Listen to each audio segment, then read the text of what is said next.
you can use voting on other channels to then gain subscribers on SMS. So for example, if you were to send out an email to your email list and saying, we're considering making this product and this product, send us an SMS with this keyword to place your vote. You are listening to the Messenger Mastermind podcast, a podcast that provides actionable tactics for quickly growing e-commerce companies to profitably scale their business. The strategies shared in this podcast are implemented daily by companies generating millions of dollars in revenue each year. Our goal is to help you build long-term profitable relationships with your customers. Summer is here, and with the world returning back to normal, we can expect customers to get back to their usual on-the-go activities, and your marketing needs to connect with them quickly. SMS marketing allows you to connect with customers directly through their phones. Trusted by brands like Brooklinen, Native, Fanjoy, and more, Postscript is the leading text message marketing platform for brands on Shopify and Shopify Plus. Learn more and get a free 30-day trial at postscript.io. Want to accelerate your SMS subscriber database even faster with more qualified shoppers? Justuno has you covered. Easily collect subscribers with a tap-to-text opt-in for mobile visitors or seamless SMS lead captures across your site. Plus, Justuno directly integrates with leading SMS platforms like Postscript to easily share your hard-earned opt-ins. Justuno's best practices with impression rates ensure that your KPIs don't become overinflated vanity metrics and that your opt-ins are easily shared with your SMS platform. Plus, you can get access to your data anytime, so you can get the data and insights you want when you want them. Get started with a free trial of Justuno today and accelerate your SMS subscription growth. Head over to justuno.com/mastermind to learn more and snag your exclusive discount for being a Messenger Mastermind listener. Welcome to another week's episode of the Messenger Mastermind podcast. As always, I am your host, Jeremy Horowitz, and today I am joined by my incredible co-hosts, Ben Vandal and Marco Ruda, and we are back for the third episode of the SMS series. We're going to get into the nuts and bolts, all of our advanced tactics. So everybody loves the good stuff. Ben, let's just dive in with our number one moneymaker and really honestly what I consider to be like a game changer for most businesses of the instant win back. Yeah, this instant win back has been big for us for a number of years. And really, we're kind of fortunate to have the logistical hurdles that you'll work through here when you hear the strategy.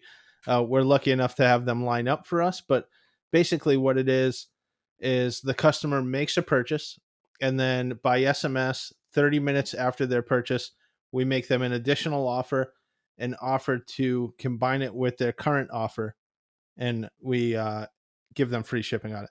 So this is obviously a really, really good offer. We try to make it as no-brainer as possible. You could say something like 50% off or just a flat rate number that's really a no-brainer for your customer based on your average order value. And this could also be something like a digital product or even a protection or warranty for an item too. We've seen that effective with other brands, but this is kind of capitalizing on the buyer's high immediately after the purchase with an effective channel that you know they're going to get, like SMS. So really, it's a tactic that we have used for a number of years. No brainer. We build it into our marketing deck. That's how important it is for us. We go out of our way to find offers to make it work. And that's what we think about this offer. That should tell you a lot. Yeah. And so just to quickly walk everyone through the front end user experience to kind of explain it a little bit more is, right, somebody comes, they completes their first purchase, and then 30 minutes, maybe an hour after that purchase is completed, they've already received their order confirmation email. This is when that message comes up. So it's like, hey, thanks for your first order. Because you're a high value customer, we wanted to make you this specific offer. You explain what the offer is, and then the CTA drives them essentially to a special landing page on the site that they can only access here. And I think that's an important piece of this also, of like, you want to make it very exclusive. You want to make it seem very urgent, and like there's a lot of scarcity to it, because when you want to combine all of these things, that's what's going to motivate people to buy. And what's really cool is if you really are thoughtful about what products you're putting in that offer, and you really think about the margin of what those products are, you can still offer, and we like to pick really, really high margin, not that expensive items to slot into this spot, Because if somebody comes and they spend, let's say, $100 through your store, and then you make them some crazy offer on a $40 product that's now $20 if they just add it to their cart, you now turned your $100 AOV order into $120. And when you run the math on the back end of your product costs and your marketing costs and everything else, you're going to greatly increase profit, like sometimes even up to 50% of what the original order was, because you're not spending any additional marketing here, right? So then they add that second product, they buy it. And then what Ben mentioned, like if you can consolidate their orders into one, or you just create the offer that your company can eat the shipping costs for that second shipment if you have to do that. If it's done well, you'll make so much money that even those additional nuances, you'll be more than fine. And it's very, very profitable. It's actually what I consider to be one of the tactics that will help you grow the most profitable as well as the fastest, because it unlocks just so much more capital for you to go put into marketing, put into more product, put into more team. Yep. I mean, you guys are speaking extremely highly of this, and I think it's for a good reason. So if you're not able to wrap your head around this, maybe something that might help, just thinking about it from like the post-purchase side of things, is like it's almost kind of comparable to what you would do if you're using like a one-click upsell or a cart hook, except it's happening on the SMS side. So it's not happening immediately after you make the purchase. It's happening slightly after, like Ben said, 30 minutes, or like Jeremy said, an hour. This concept has existed for us for several years, to the point where it was actually happening first only with email. We've been using it for that long. It was before we were even using SMS. And after seeing how well SMS did, it was almost foolish that it took us so long to put it together. But when you're looking at this, it's almost because it's placing two separate orders, it's not truly going to boost the AOV of your store, but it is. So when you're looking at it and you're saying like someone just added this $25 product post purchase, it's technically a separate order, but if you consider it in one way, it's really all the same. And the most important thing about this is that it does feel special, because you obviously could offer them this offer at any point while they're on your site, whether that's pre-purchase, post-purchase. You could be offering it, and you should be offering things in those places. But why not offer one more? Why not word it as if this is a special offer? And why not actually have it be a special offer? This isn't something that you are offering to every person who lands on your site. This is something for that customer who went through the efforts to actually complete that purchase. Like, they're special to you. You're going to treat them that way. They're going to appreciate it, and you're going to be looking at better margin because of it. And so I think this is something that's super valuable.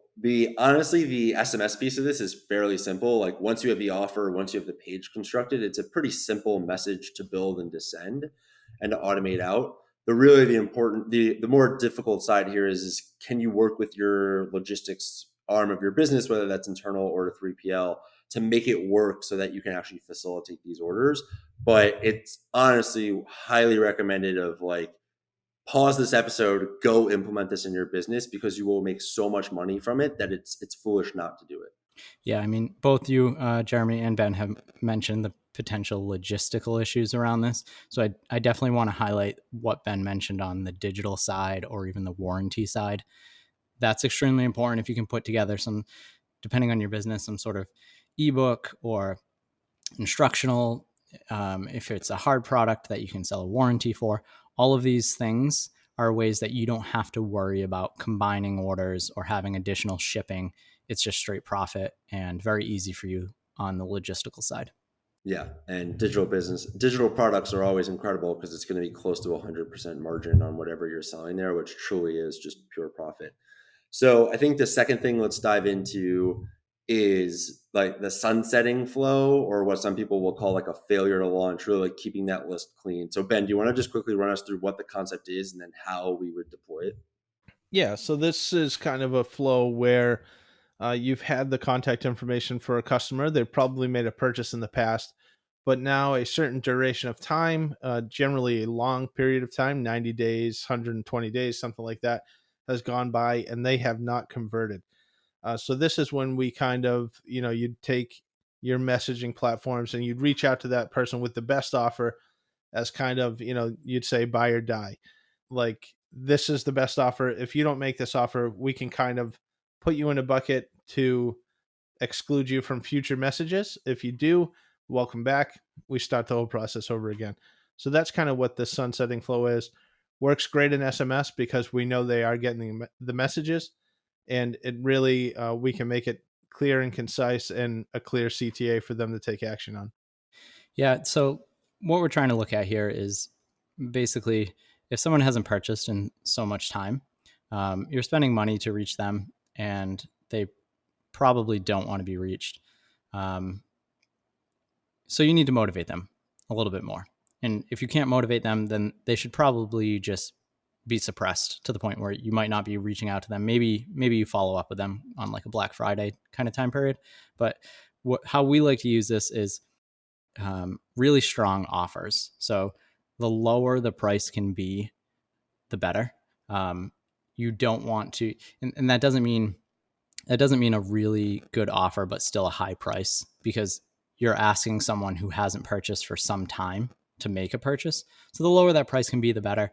I like to usually look at it as like, this is inventory that maybe is a little bit stale and you're just trying to clear it out. These are a great group of people to kind of move it over to. And basically just kind of prove that they're still there, they're still active, and still interested in what you have to offer. Yeah, because while it is so painful to admit that like somebody might not be interested in your messaging, especially if you spend so much time and effort to acquire their contact information, it goes back to that just like classic marketing tactic of the cleaner your list and the more segmented and smaller your lists, typically actually the more money you make. And so this is just a great way to just kind of keep your pipes clean and just bucket people where maybe they aren't interested in receiving every one of your messages, but you do include them in the, like Mark said, the BFCM of the year or the massive product launch, like that one thing that is a really big deal. And then, yeah, for everybody who's familiar with the tripwires, free plus shipping offers, all of those like super deep discounts to get people in, this is a great place to just do that, because the customer is fairly expensive. Like, you spend a lot of marketing dollar. They're actually not even a customer anymore. The prospect at this point is very expensive. Like, you spend a lot of marketing dollars to get them to this point in the funnel. So even if you can drive some sort of sale to break even on that marketing expense, just recouping that cash is a big part of, as you get to more of that larger business where cash flow becomes a lot more important. It's just really important for you to just keep cycling all of the both people and inventory through the process to make sure that everything is as clean as possible, and you're not having that burden of additional costs. Yeah, the segment is very important, right? So making sure that they were interested in you at one time. This isn't just a person who just signed up and never bought, kind of. I mean, that can be this scenario, but they were interested in you at one time. Something happened and they haven't made a purchase in a long time. It happens all the time, and it will, in the evolution of any business. So making sure that segment's right, making sure the offer is a no-brainer too. Just like Mark and Jeremy both said, it's absolutely perfection. And the last real advanced tactic that I think we did, that Jeremy helped us set up for a couple clients, is we actually paired this with a direct mailer to those same customers. So they're seeing the offer on SMS and direct mailer. And it's really like, hey, come back, best offer, same in both places. So they're getting it, a real world handheld piece of mail. And they're also getting a text message that is congruent with it. And we really think that was an awesome tactic to use here, and really kind of take that last Hail Mary to get this person back on board. Yeah, I think that's a big piece of like the extension of channel diversification that we always talk about, of like, yes, you're going to, like, now that you've built all these channels up and you're going to coordinate them all together, how do you find those like unique moments where each channel really matters and really means something? And that was a really cool experience we got to do together. If you guys are big in direct mail, and so like, right, you can use that direct mail, that physical in person, but you don't know if people read it and what the timeline is. So you can follow up with that text message to give somebody that multi-step experience. And I think that's one example of many that you could do across your marketing channels, especially for your own lists, that make this a lot more just interesting and cool, where you could reverse it, where you could send somebody a text message and then follow up, and then they could receive something in person as well. I know a couple of brands that like you opt in through text to actually receive a physical catalog or free product or sample or something like that. So just really taking that step out and thinking about it. I think the last piece for the automated side of the business is, and I don't want to use too many jargony words at the same time here, but segmenting and tranching your automations. And so what I mean by that is at the simplest level, you have people who have never bought before, people who have bought one time, and then your repeat purchasers. And if you really want to go deep into this, and if you really want to get super granular, super targeted, and you're looking for those more of like incremental gains, you can essentially just start just branching all of your automations. So a simple one at a super high level, right, is your abandoned cart. This is also where I would just recommend starting because it's going to be the biggest bang for your buck. And right, just like you have your one abandoned cart SMS flow, and then just branch it so that it's for someone who's never bought before, for someone who's making after they've made their first purchase. And then I would do just like something that indicates they're a multi-purchaser or somebody who's going to be around for a while of more than 4 or 5 orders, and just changing what you offer in each flow, changing the messaging, changing the incentives. It's insane from a personalization perspective by just even from your new versus your first time purchasers, changing it to in your first time flow, welcome back first name, right? Like those little touches, those little things that you can do. Also, if you like really start to analyze your purchasing behavior and how it changes over time, you can change the offers and the discounts you make to motivate people to make that first purchase. And so you can do this in abandoned cart.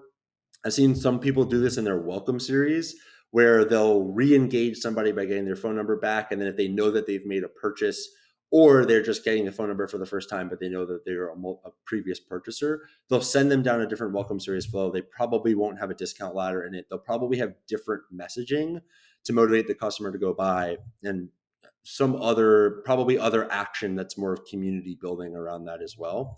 And then the third real use case here that I see most brands do this around is their post-purchase flow.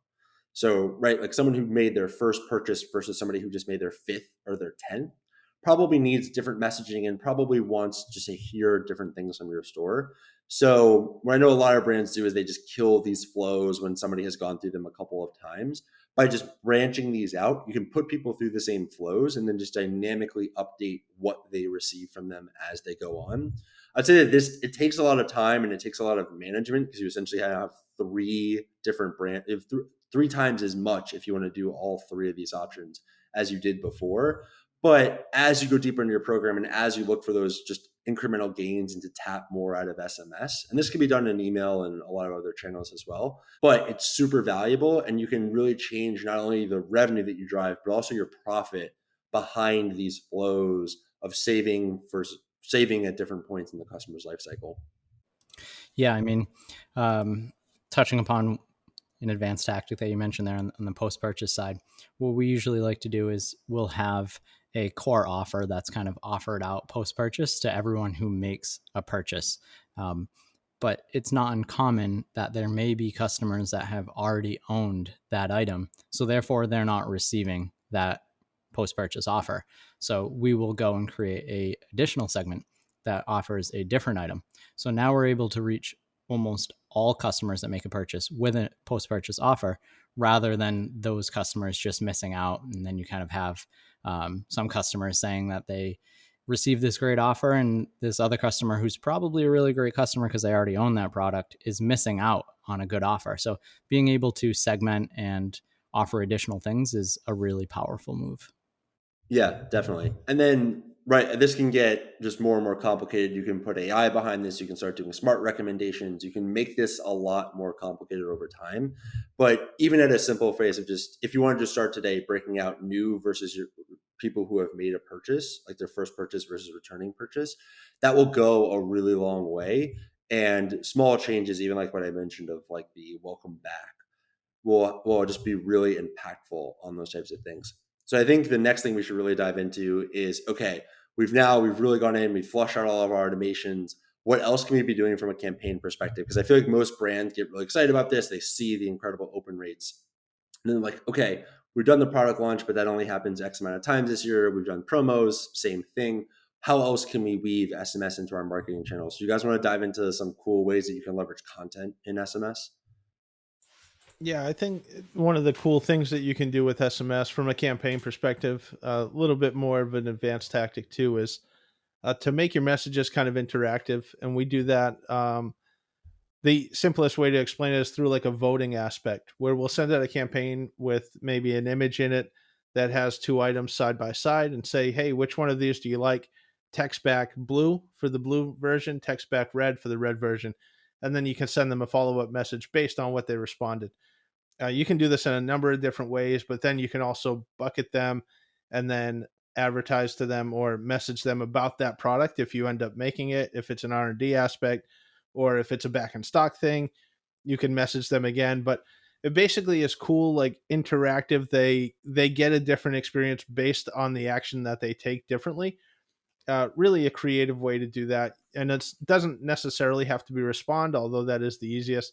You can build links actually within most SMS platforms. I know Postscript specifically, where if you click the link, it will auto populate a message that they can then send with that keyword internally and start that flow all over again. But responding really is one of the cool ways to do it. It makes them feel like they're talking to a real person, and you can make it very intricate too in the different flows that they use.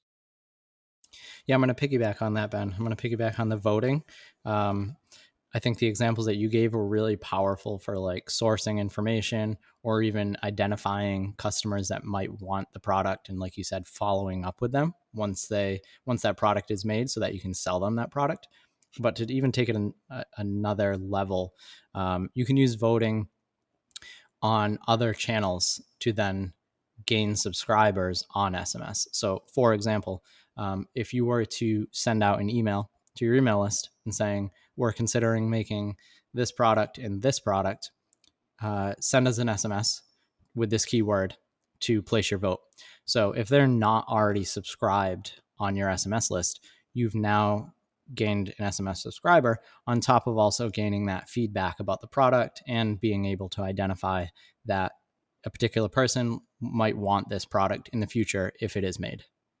Yeah, and I think the valuable piece that it's so cool, and we're talking about only a couple use cases of probably what will end up being endless use cases of the conversational part of SMS, where it isn't just you're sending out a message and you're not expecting people to reply back. Like once you have the infrastructure to handle the responses side of SMS, things get really interesting because just like Mark and Ben said, like the voting, like if you're building hype for a new product and you ask people what's their favorite or what should we name this or what colors do you like or what do you want to make, not only does it, one, let them know that their product is coming and they get excited about it, but two, it also gives you really valuable customer data that you can use to inform maybe that product launch, but even more importantly, stuff in the future. One of the things that's so helpful is like for us, when we do that, knowing, hey, this either a ton of people responded, people are really excited, and we're going to expect a really good sales day, or people didn't respond that well, they're not that excited, and we need to come up with something else. And depending on if we do it early enough, it gives us enough lead time to adjust our strategy. The other piece is that the important psychological piece here is that they're raising their hand, right? Anybody who responds is basically making a micro commitment that says, I want to buy this product. And it becomes really simple, right? If you have the keyword that they opted into, you can just send a message once the product is ready to buy saying, you voted for it, you wanted it, here it is. And then make sure to launch marketing and messaging when you drop new product. You can do this for other things as well, but just to keep it to this example, really valuable. Where I'm the most excited about this conversational piece, and whether it's the linking part or the keyword, like however mechanics you want to execute it, is at a certain point, if this gets robust enough, you could give customers a choose your own adventure experience. And so what I mean by this is Native Deodorant last summer was launching a new product and they did a lot of promotional content around it. And you had 4 options, and each text keyword that you responded back to sent you to a completely different experience. So one was like a rosé recipe, one was a yoga video, one was a blog post about summer activities, and one was something completely different. What I think is so cool here is that if this becomes smart enough and you can program this out, customers can go through and ask questions about your product and respond and have a conversation to get to the point where they want. they can have a bunch of opportunities to engage in different content and different products. And so this to me is something that it seems so cool because we've already figured out really unique experiences to provide for customers based on what's there today. But also it just seems like there's an endless opportunity of if you can think of something creative that has a pre-built response and options to those responses, you can just get very creative in the experiences that you create for customers. Yeah, and I think you touched on it right there with how conversational the platform is. The more personalization we can provide, the better it gets, right? So we've done things in the past for clients where we did challenges, where they text in this keyword if they want to be part of a challenge, and we can deliver information to them about said challenge, 30-day challenge, through SMS. And then later on, you can use everyone who subscribed to the keyword to get information about the challenge and send them a message like, hey, we know you're involved with our 30-day motivation challenge, but we're launching this product. Would you be interested in buying that? And it bridges the gap between they're getting this information on a 30-day challenge that has nothing to do with sales. We acknowledge that, but then we offer you a deal here, and we want to keep the two separate. So I think that's a really cool way to do it, and acknowledge that that the customer is doing something differently than you're asking them to take an action on. So you can acknowledge that, address the elephant in the room, and then go on to your offer. It really makes it kind of a seamless buying experience in my mind. Yeah, and I would just say that's such a great example of any just community-based messaging that you want to send, that you want people to open. We've seen success with certain brands sending motivational messages, promoting certain things and events in their community. I remember the last time I talked to Alex from Postscript, he was saying that somebody was running a book club through their SMS. There are a bunch of just interesting and creative things that you can do. And then the beauty is once you've built whatever that thing is that's super valuable, that drives a bunch of engagement, you can move it around to whatever part of your marketing stack in your funnel that you want, right? It could start off as a great way to retain and keep customers engaged. But if it's really good, you can move it up to be top of the funnel, and it could become a lead magnet. And so anything that's in this community bucket, where you can deliver some sort of value, keep it simple. And content is a great example of that as well, of you can they can opt into some sort of digital content or a video or a PDF like that. And it's something that might not necessarily be we send this message every month, but it keeps your list fresh. It keeps people coming back in new and engaging ways. And it also it gives you another touch point and a reason to reach out to your customers. What I always love about these is that even when you don't put a CTA on it, and even when you don't motivate people to directly buy, the revenue that you still see come in from these messages is incredible. And it's just an awesome way to have some fun, creative extensibility as a marketer without always having to just drive for that sale. And at the back end, you still make the money anyway. Yeah, I mean, the way that I like to look at content, like voting and challenges and all of those type of things. You mentioned the book club, which is absolutely awesome. I look at these as ways to get people onto the list. So a lot of the things that we talk about are how to actually send out broadcasts and flows and automations, which, are driving sales, but also are potentially moving people off of the list. The content is basically your lead magnet to bring people on. So do not sleep on that. I know sometimes businesses think that it's difficult to provide content depending on what it is that they sell, but there's always a way. And if someone's interested in the niche or the product that you're in, go in that realm, find something, and you can get people to move onto your list in high numbers, even if that's only once or twice per year, to then be able to market to them for the rest of the year. Yeah, definitely. So I think we've covered automations. We've got a lot of deep ways that you can get way more robust in your automation builds. I think we've covered a lot on the campaigns and other ideas outside of just product launches or promotions that you can send people engaging stuff. I think the last thing that we're also just personally really excited about is the integrations.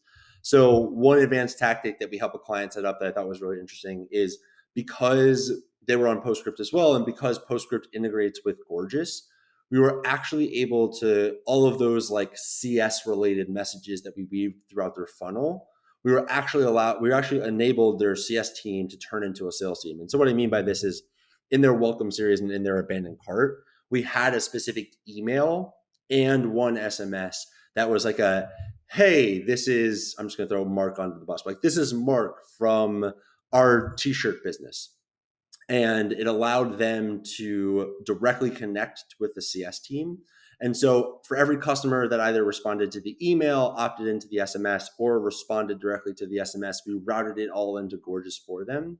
And then they were able to just respond. And what's really cool here is that it's not like email where somebody is expecting the automated response and they're not going to hear from you from 2 days to 4 weeks. Like, you're going to get an SMS response really quickly, and then the customer's going to act really quickly as well. And so this customer had a higher AOV, they had a longer sales cycle. And what was really cool was we were able to route enough traffic into their CS team. Their CS team was able to respond in a timely enough manner that they were actually able to accelerate how quickly people bought. Because most of the time people just have like basic questions and they just need their questions answered, and they just like need to feel a little bit more confident in your brand.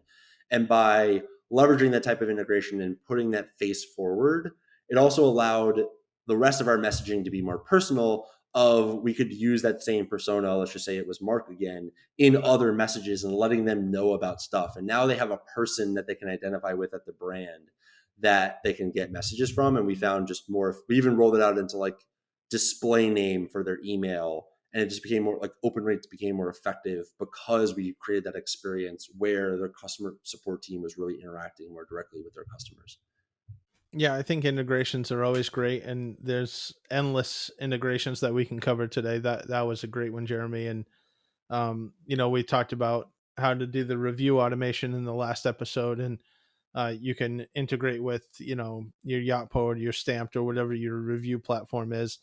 I mean, there's ways to integrate with Klaviyo or your CRM, so you can use those segments. You can access those powerful segments that we talked about. There's ways to integrate with Recharge and different subscription type of platforms, so that way you can have the timing of when that subscription is up, and then you can reach out via text message to get in touch with them. So I think that's so powerful. And once you're comfortable with SMS and ready to dive into some advanced tactics, you'll be able to use it with so many different parts of your business that you'll be like, what was I doing before? How was I even reaching these people before? Yeah. And so I think that there's a lot of, that's like the cool expansive part of this, is that once you really get the foundation in place, once you really scale up, once you can start to put the resources behind it, whether that's an internal team member, an agency, just someone to manage your SMS list, right? Like, we kind of see the evolutions of building the channel in the first place, scaling the channel up and making money, and then weaving it into your general marketing. But you can also go and weave it into your other programs as well, right? Like, you can just make it that it supports your CS program, your returns program, your retention program. Like, there's so many different pieces to this that you can continue to expand the business. That this is what we're the most excited about. Like, this is what we're looking forward to learning more about, is like, how can we push this into other areas of the business? So this has been super exciting. Unfortunately, this is a wrap for our section of this series. Check in next week, where I will be interviewing the Brevite team to get another perspective. We've been sharing what we've been seeing and what we're the most excited about, but we also want to weave in some other perspectives. So definitely subscribe. Check us out next week. We're going to have a really awesome with Brevite, where we're going to dive into and do a deep dive of their SMS program and how it's driving their business to really, really quick growth. Thanks for listening to another week's episode of the Messenger Mastermind podcast. If you enjoyed today's episode, please share it with another e-commerce marketer. And always let us know what you think down in the comments below. Also, don't forget to subscribe. If you're looking for cutting-edge tactics and the resources that we rely on to run our businesses, sign up for our newsletter. We'll include a link down below. As always, stay confident, connect with your customers, and keep crushing it.